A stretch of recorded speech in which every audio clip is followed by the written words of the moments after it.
দর্শক জনময় লাইভে আপনাদের স্বাগত জানাচ্ছি আমি জামাতুর রহমান।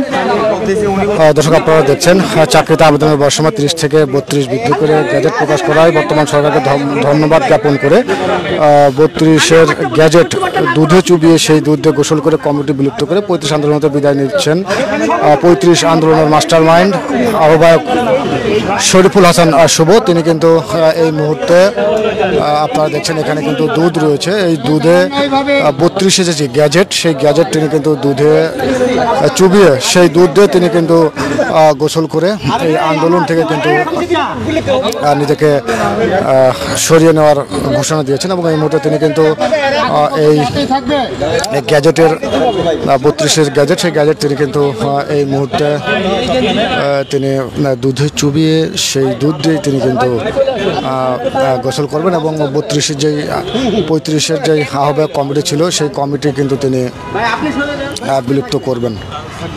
দর্শক আপনারা দেখছেন চাকরিতে বয়স সীমা বৃদ্ধির যে আন্দোলন 35 আন্দোলনের আহ্বায়ক শরীফুল হাসান শুভ তিনি কিন্তু এই মুহূর্তে 32-এর যে গ্যাজেট সেই গ্যাজেট দুধে চুবিয়ে তিনি কিন্তু এই আন্দোলন থেকে অব্যাহতির ঘোষণা দিয়ে তিনি কিন্তু এই মুহূর্তে দেখছেন তার পাশে বালতিতে কিন্তু দুধ রয়েছে এবং তিনি কিন্তু এখানে বসে আছেন এবং তিনি কিন্তু এই দুধ দিয়ে কিন্তু তিনি গোসল করে তিনি কিন্তু আজকে 2023 সালের 1 জানুয়ারিতে আমরা একটা চাকরিতে আবেদনের বয়সসীমা 35 করে শিক্ষার্থী সমন্বয় করেছিলাম। আমরা আমাদের ব্যানার থেকে আজকে আনুষ্ঠানিকভাবে সরকার চাকরিতে প্রবেশের বয়সসীমা স্থায়ীভাবে 2 বছর বৃদ্ধি করে ধন্যবাদ দিয়ে আমরা আমাদের ব্যানার থেকে সরে যাচ্ছি। নতুন যদি কেউ নতুন ব্যানার নিয়ে বা ব্যানার নিয়ে অলরেডি আবার বোম দেওয়ার কি আছে ভাই? বোম দিছে ওইখানে ওই দূরত্ব ওইখানে বসেন না। দর্শক আপনাকেও দেখছেন 35 আন্দোলনের আহ্বায়ক তিনি কিন্তু আজ দুধ দিয়ে গোসল করে আন্দোলন থেকে কিন্তু নিজেকে সরিয়ে নেওয়ার আমার বলি কি বলবে 2023 সাল থেকে আমরা যে সংগঠন নিয়ে রাজপথে লড়াই সংগ্রাম করেছি তার ধারাবাহিকতায় বর্তমান সরকার উপলব্ধি করে 2 বছর চাকরিতে প্রবেশের বয়সসীমা স্থায়ীভাবে বৃদ্ধি করেছে। আমরা সরকারকে কৃতজ্ঞতা জানাচ্ছি। সেই সাথে নতুন সংগঠন করে নতুন নাম দিয়ে ব্যানারে কেউ যদি কাজ করতে চায় আমাদের তরফ থেকে কোনো বাধা নেই, আমরা সাধুবাদ জানাবো। সেই সাথে আমরা সার্বিক সহযোগিতা করবো।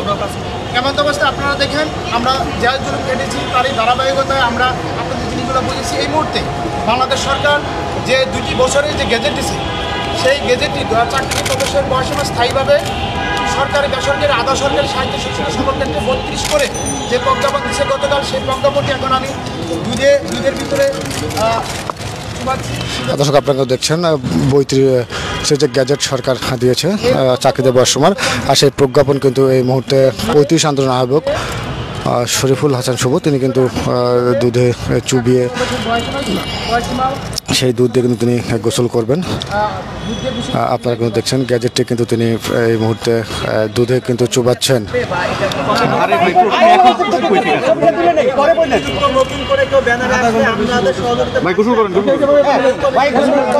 দর্শক আপনারা কিন্তু দেখছেন 32-এর গ্যাজেট দুধে চুবিয়ে সেই দুধ দিয়ে কিন্তু গোসল করছেন 35 আন্দোলনের আহ্বায়ক শরীফুল ইসলাম শুভ। এই মুহূর্তে তিনি কিন্তু দুধ দিয়ে গোসল করছেন এবং দুধ দিয়ে গোসল করে তিনি কিন্তু এই আন্দোলন থেকে তিনি কিন্তু সরে যাবেন এমন ঘোষণা কিন্তু দিয়েছেন। দর্শক আপনারা দেখছেন 35 আন্দোলনের আহ্বায়ক শুভ তিনি কিন্তু এই মুহূর্তে দুধ দিয়ে গোসল করে নিজেকে কিন্তু এই আন্দোলন থেকে কিন্তু সরিয়ে নেওয়ার কিন্তু তিনি ঘোষণা দিয়েছেন এবং তিনি কিন্তু এই মুহূর্তে দুধ দিয়ে কিন্তু গোসল করছেন। দর্শক আপনারা দেখছেন মূলত চাকরিতে আবেদনের বয়স সীমা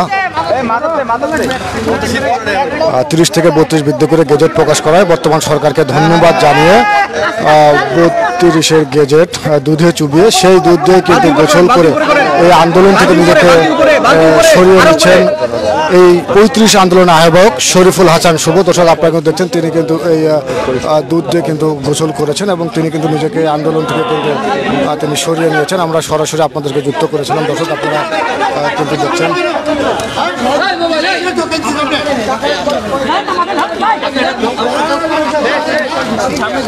দর্শক আপনারা কিন্তু দেখছেন ৩৫ আন্দোলনের আহ্বায়ক তিনি কিন্তু এই মুহূর্তে দুধ দিয়ে গোসল করে এই আন্দোলন থেকে কিন্তু অব্যাহতি নিয়েছেন এবং যে গ্যাজেট সেই গ্যাজেটটি কিন্তু এই গ্যাজেট ৩২-এর যে গ্যাজেট সরকার প্রকাশ করেছে সেই গ্যাজেটটি তিনি দুধে চুবিয়ে সেই দুধ দিয়ে কিন্তু তিনি গোসল করেছেন এবং তারপর নিজেকে এই আন্দোলন থেকে তিনি কিন্তু নিজেকে সরিয়ে নিয়েছেন।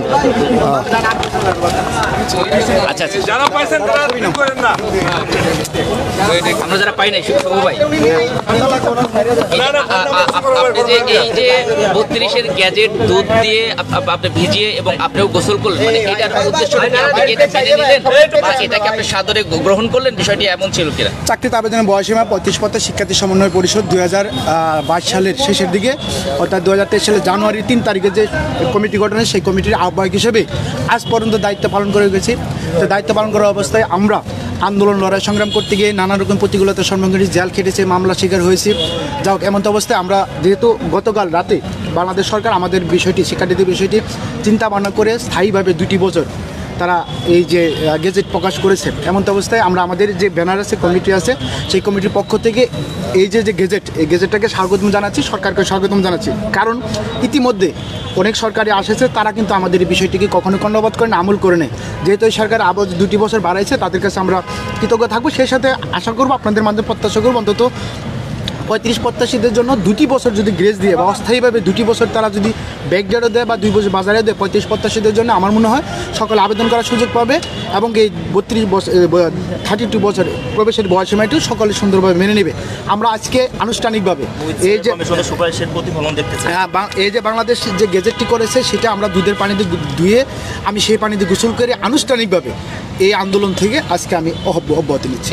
এটা কি শুধু আপনার সিদ্ধান্ত না, আপনার সাথে আন্দোলন? এটা আমাদের সাথে যারা দীর্ঘদিন আন্দোলনে ছিল আমাদের কমিটিতে, ইতিমধ্যে তারা জব বা বিভিন্ন জায়গায় ব্যবসা বাণিজ্যের সাথে ইনক্লুডিং হয়েছে এবং যারা ছিল দূর দূরান্তে তাদের সাথে কথা বলে আনুষ্ঠানিকভাবে এবং উপস্থিত আমাদের দুজন সহযোদ্ধার মাধ্যমে আমরা এই সিদ্ধান্ত নিয়েছি। ওই কমিটিটা শুধু বিলুপ্ত, নতুন করে ঐক্য কমিটি বা নতুন আমাদের সহযোগিতা কদিন আগেও দেখছিলাম আপনি এটা মেনে নিচ্ছিলেন না এবং মানতে নারাজ ছিলেন। তো কি এমন ঘটলো যে আপনি? আমরা সর্বোচ্চ চেষ্টা করেছি সরকারকে বিষয়টি উপলব্ধি করানোর জন্য, যেহেতু তারা তাদের পক্ষ থেকে তারা মনে করে যে চাকরিতে প্রবেশের বয়সীমাটি তাদের পক্ষে 32 বছর করায় তাদের নৈতিক যুক্তিকতা মনে করেছে বা রাজনৈতিক সিদ্ধান্ত মনে করেছে। এই মুহূর্তে আমরা রাজনীতিক আন্দোলন করতে গিয়ে লড়াই সংগ্রাম করতে গিয়ে আমরা জীবন থেকে অর্থ সময় নানা প্রতিকূলতার সম্মুখীন হয়েছি। তেমন অবস্থা আমরা মনে করি বর্তমান যেহেতু একটা অনির্বাচিত সরকার তাদের পক্ষ থেকে যা দিয়েছে এটা আমরা আনুষ্ঠানিকভাবে মেনে নিলাম। পাশাপাশি সামনে যে নির্বাচিত সরকার আসবে তারা ইতিমধ্যে তারা কিন্তু লিখিত সুপারিশ দিয়েছে, যেমন বিএনপি, জামাত, তারপরে গণ অধিকার তারা 35 করেছে এবং ইতিমধ্যে তাদের সাথে যোগাযোগ করেছি। তারা বলেছে আমরা যদি নির্বাচিত হয়ে আসতে পারি বিষয়টা আমরা বিবেচনা করে নিয়ে একটা আন্তর্জাতিক স্ট্যান্ডার্ড অনুসারে তারা বয়স বৃদ্ধি করবে। এবং আপনার আমাদের এও বলে যে আমরা একটা সমন্বয়কদের সাথে কথা বলেছি, তারা বলেছে যে 32টা আপাতত মেনে নাও, তা আমরা চেষ্টা করবো অস্থায়ীভাবে অন্তত 2 বছর বা 18 মাসের একটা ব্যাকডেট দিয়ে যারা আন্দোলনরত শিক্ষার্থী আছে তারা যেন অন্তত পড়া টেবিলে ফিরে যেতে পারে। তো ওভারঅল সব কিছু বিবেচনা করেই আজকে এই যে আপনাদের সামনে এই গেজেটটি দুধে ধুয়ে গোসল করে এখান থেকে আনুষ্ঠানিকভাবে বিদায় নিতে চাচ্ছি। ভাই আজকের পর থেকে আপনাকে আর এই আন্দোলন দেখা যাবে নতুন কোন আমি অন্তত এই আন্দোলনের সাথে আর সম্পৃক্ত হতে চাচ্ছি না বা আনুষ্ঠানিকভাবে কোনো নেতৃত্ব দিতে চাচ্ছি না। আমি আনুষ্ঠানিকভাবে এখান থেকে রিমুভ নিচ্ছি বা বিদায় নিচ্ছি। আপনার এই কর্মকাণ্ডের সাথে বা কর্মসূচির সাথে অন্যান্য আন্দোলনকারী যারা ছিল এদের উপস্থিতি আমরা দেখলাম না। এটার ধন্যবাদ। এখানে অনেকেই উন্মুক্ত চাচ্ছে, কেউ ওই আন্দোলনটাকে আরও সামনের দিকে এগিয়ে নিয়ে যাচ্ছে। এটা যেহেতু স্বাধীন দেশের স্বাধীন নাগরিক হিসেবে প্রত্যেক নাগরিকের তার চাওয়া পাওয়ার অধিকার রয়েছে। সুতরাং আমি মনে করি আমি আমার জায়গা থেকে সর্বোচ্চটা ঢেলে দিতে চেষ্টা করেছি। আমি মনে করেছি এই মুহূর্তে এই যে সিদ্ধান্ত নিয়েছি এটা আমি মনে বেস্ট সিদ্ধান্ত নিয়েছি বলে আমি আমার জায়গা থেকে দুধ দিয়ে গোসল করে এখান থেকে আপনাদের মাধ্যমে মিডিয়ার মাধ্যমে বিদায় নিচ্ছি। কেউ যদি মনে করে যে না এটা আমাকে আরও আন্দোলন করতে হবে বা আমরা আরও নতুন ব্যানার বা নতুন সংগঠন করে আন্দোলন চালিয়ে যাবে, তার যৌক্তিক অধিকার মনে করলে সে নৈতিকভাবে সে আন্দোলন চালিয়ে যেতে পারে, এতে আমাদের কোনো বাধা নেই। আচ্ছা, একই সাথে আপনার সাথে দীর্ঘদিন ধরে আপনার সহযোদ্ধা যারা আন্দোলন করছে তাদের প্রতি কোনো বার্তা আছে কিনা?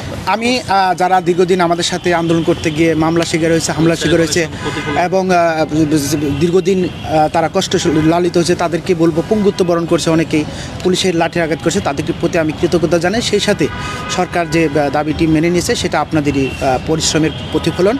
আমি মনে করি আপনাদের কারণেই হয়তো যারা এই যে বয়স বৃদ্ধির কারণে সার্কুলার পাবে বা পরীক্ষা দিয়ে চাকরিতে বসতে পারবে, সেটা যারা বিগত দিন আন্দোলন লড়াই সংগ্রামের সাথে সম্পৃক্ত ছিল তাদেরই ক্রেডিট বলে আমি মনে করি। শুভ ভাই, আমার সাথে একটা প্রশ্ন, আমার এটা হচ্ছে দীর্ঘ সময় ছিলেন, সে সময় অব্যাহতি নিলেন, দুধ দিয়ে গোসল করলেন, কতটা শান্তি প্রতীক্ষা পাচ্ছেন? এটা মানে আনবিলিভেবল। আমি যে শান্তিটা পাচ্ছি, কারণ আমি এই আন্দোলনে দীর্ঘদিন থাকার কারণে কোনোভাবেই কোনো সরকারকে আমি, কারণ কি এই আন্দোলনে কিছু প্রতিবন্ধকতা রয়েছে, কারণ এই আন্দোলনের শিক্ষার্থীদের নির্দিষ্ট কোনো ক্ষেত্রে না, যারাই ভুক্তভোগী, যখন ভুক্তভোগী হয় তখন আন্দোলন আসে। কিন্তু এর আগে সচেতন করা বা তাদের কাছে যাওয়া বা শিক্ষার্থী গ্যাদারিং করা, আমি ব্যক্তি জীবনে এত কষ্ট করেছি, 42 ডিগ্রি তাপমাত্রার মধ্যে থেকেছে। যখন রানিং শিক্ষার্থী থাকে তখন আর তাদের মাথার মধ্যে বিষয়গুলো থাকে না। যখন কোনো না কোনোভাবে প্রেমপিরিতে আগডুম বাগডুম করে বয়সটা শেষ হয়ে যায়, তখন 30টা ক্রস করে তখন এই যে আমাদের সাথে এসে বাইক আমাদের বয়স বৃদ্ধি করবে।